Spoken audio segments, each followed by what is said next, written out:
আপনাদের মতো আমারও প্রতীক্ষা প্রতি রাতে মধ্যরাতের ট্রেনে কোনো একজন যাত্রী এসে উপস্থিত হবেন, শুনবো তার জীবনের অভিজ্ঞতা। সাধারণ কোনো অভিজ্ঞতা নয়, সম্পূর্ণ বিচিত্র, সম্পূর্ণ অন্যরকম, যার ব্যাখ্যা পাওয়া কঠিন। ওই যে শোনা যাচ্ছে পায়ের আওয়াজ, আসুন। কি নাম আপনার? আমার নাম আমিরুল মোমিনিন মানিক। মধ্যরাতের ট্রেনে আপনি আজকে যাত্রী হয়ে চলে এসেছেন আমাদের এখানে। আমরা আসলে মূলত অপেক্ষা করি সেসব যাত্রীদের জন্য যাদের জীবনের ঝুড়িতে সেরকম কিছু অভিজ্ঞতা রয়েছে যার কোনো ব্যাখ্যা নেই। আমার নিজের জীবনে এ ধরনের ঘটনা ঘটেছে। আচ্ছা। 2005-এর ঘটনা। আমি তখন ইংল্যান্ডে গিয়েছি জুলাইয়ের প্রথম সপ্তাহে। একদিন আমার এক বন্ধু নাম মুহিব, সে বলল, চলো আমরা এমন একটি জায়গায় যাব যে ধরনের জায়গা পৃথিবীর কোথাও নেই। সন্ধ্যাবেলায় আবার ফোন দিল বন্ধুটি, তুমি কি যাবে? আমি বললাম যে অবশ্যই যাব, মানে অবশ্যই যাব। আমরা রাত 11টায় রওনা দেব, তুমি রেডি থেকো। তো আমি তো একটা গেস্ট হাউসে ছিলাম, জি। 7 তলা গেস্ট হাউস। আমার বন্ধুটি ঠিক ঠিক 11টায় নিচে এসে আমাকে কল দিল যে তুমি নেমে এসো। নেমে দেখি সে বসে আছে, তার সাথে আরেকজন বসে আছে, তার বন্ধু। আমি জানতে চাইলাম যে আসলে ঘটনা কি। তো বলল যে হাংম্যান হিল।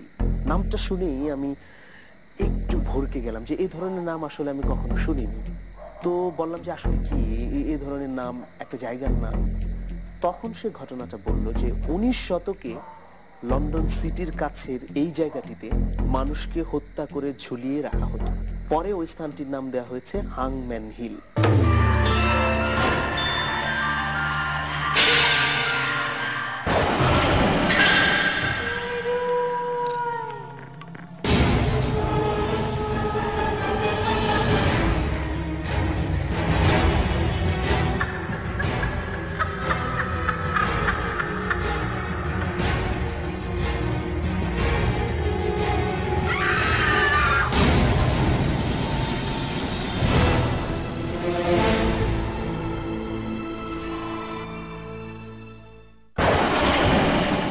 যেখানে মানুষ ঝুলিয়ে রাখা হতো সেখানে আমি যাচ্ছি।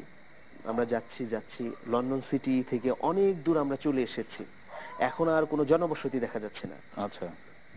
দুপাশে বিস্তীর্ণ জঙ্গল, আলো নেই, শুধু আমাদের গাড়ির সামনের দুটো হেডলাইট যে আলো দিচ্ছিল ওটাই দেখা যাচ্ছিল।